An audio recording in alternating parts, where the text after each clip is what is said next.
Greetings and welcome to another episode of Joe Lum's album review. I am Joe Lum. It's another Monday and it's another album review.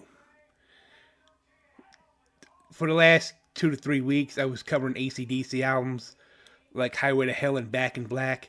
Last week, I took a break from that to cover Ozzy's Blizzard of Ozz. So I went back this week to cover another one of AC/DC's most successful records, 1990's The Razor's Edge. Once you're done watching this episode, you can go back and watch previous episodes in my playlist.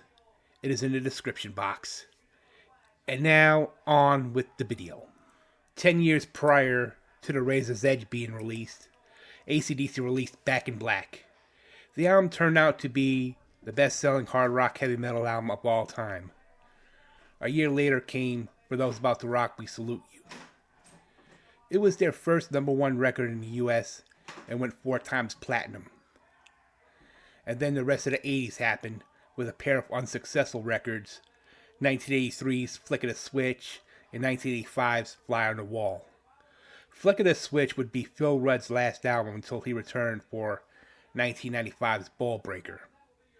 He would be replaced by Simon Wright for Fly on the Wall and 1988's Blow Up Your Video, which became much more successful than Flick of the Switch and Fly on the Wall.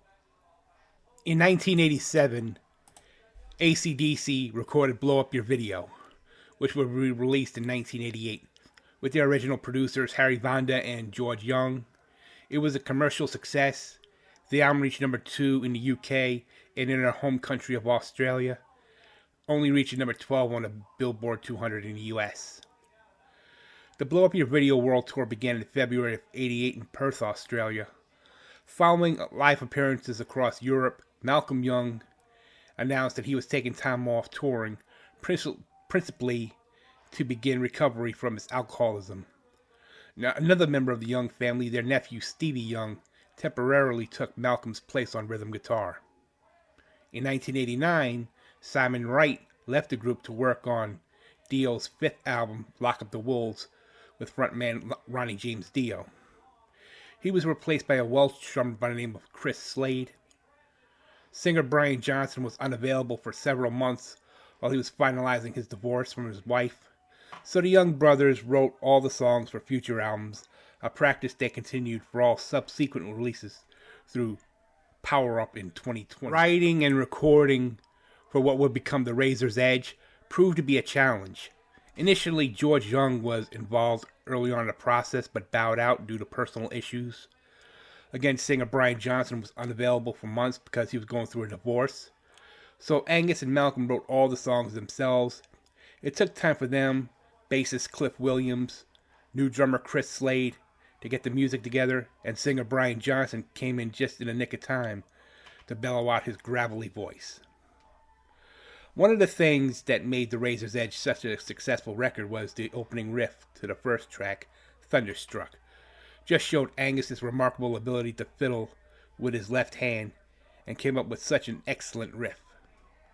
According to Arthur Murray Engelhart, who wrote the memoir of AC/DC entitled AC/DC Maximum Rock and Roll, he states, on songs like Mistress for Christmas and Money Talks, the Young brothers showed their working class roots despite multi-million selling albums by taking aim at high flyers in the business world. Malcolm stated in Guitar World magazine in an article in 1981, the funniest thing on this album is Mistress for Christmas. That song is about Donald Trump.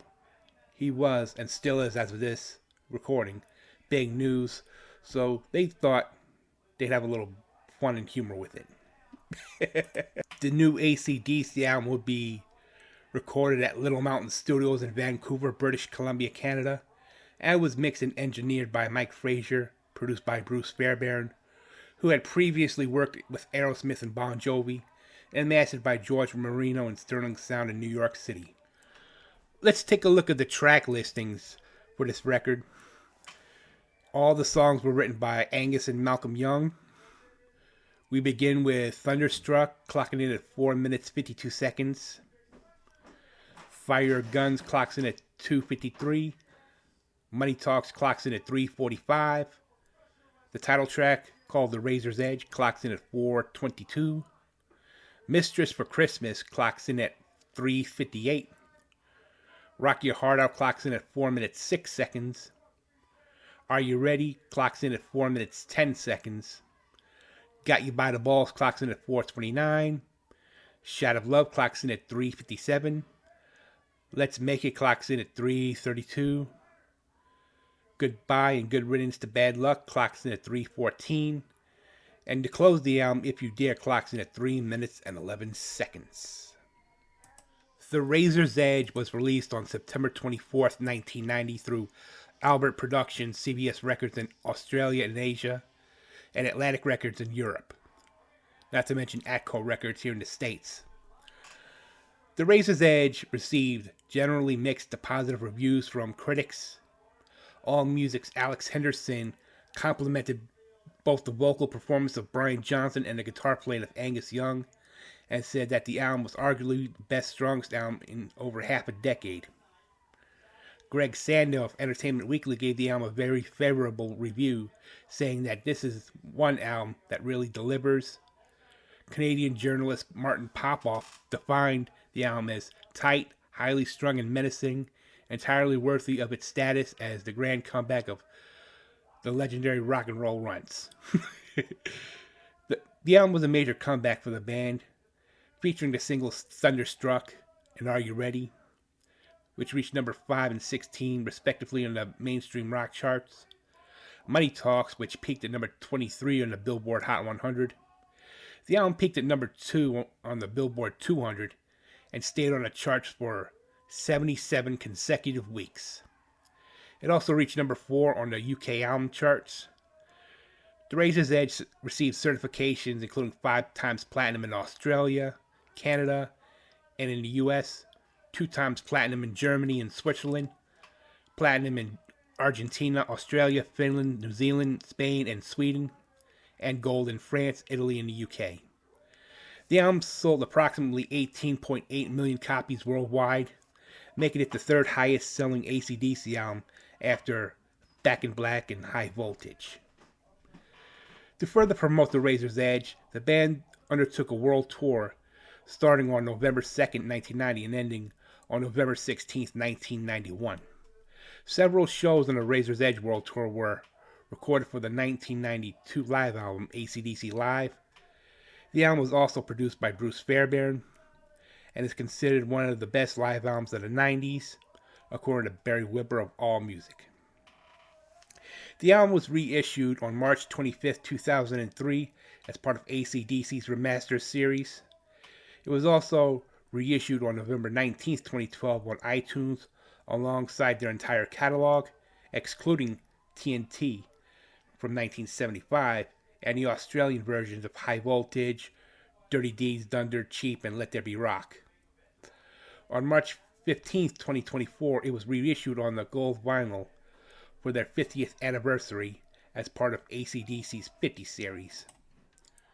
The Razor's Edge was the first AC/DC album I ever got when I was 13.